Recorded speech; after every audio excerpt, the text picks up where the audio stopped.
Hey YouTube, what is going on? Brandon here with another ink installation video, and today we got the HP SmartTank 5101.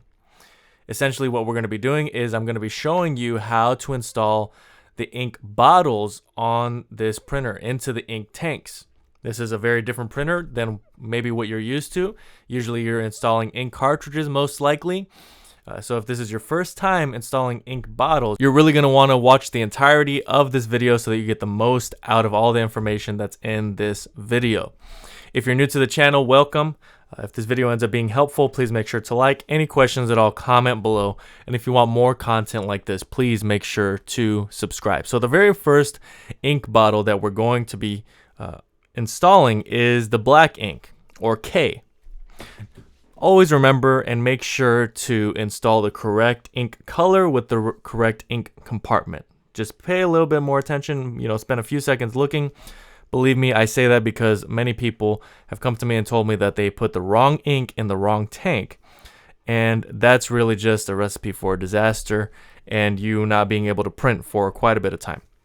So essentially with the ink bottle, you're taking the bottle, flipping it upside down, and you're actually clicking it in place.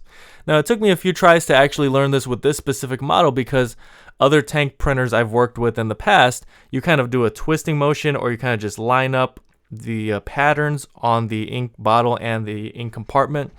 But with this printer, you're actually going to just flip the bottle upside down like I'm doing here with the cyan bottle. And you're not really needing to turn it, but you'll see once I kind of apply some pressure, it'll click down.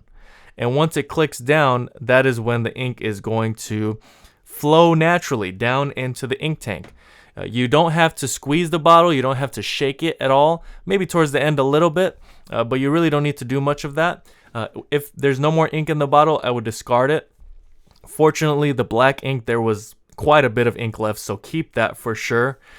Now we're going to be installing the magenta, same thing here, and you see that I did that clicking position. I kind of just clicked it in place, and the ink naturally was able to fill up that ink tank.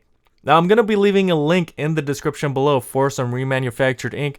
It's going to be a lot less expensive than the HP ink, so take advantage of the links that are down in the description below. That remanufactured ink is going to be virtually the same as this HP ink. Save yourself some money with the links that are down in the description below. I really hope that this video ended up being helpful. If it was, please make sure to like. Any questions at all, comment below. And if you want more content like this, please make sure to subscribe and check out some of the other videos I have on the HP SmartTank 5101. It's a phenomenal printer and it is one of the better SmartTank printers that are in the lineup. So that's really all I have for today. Thank you so much for watching, and until next time.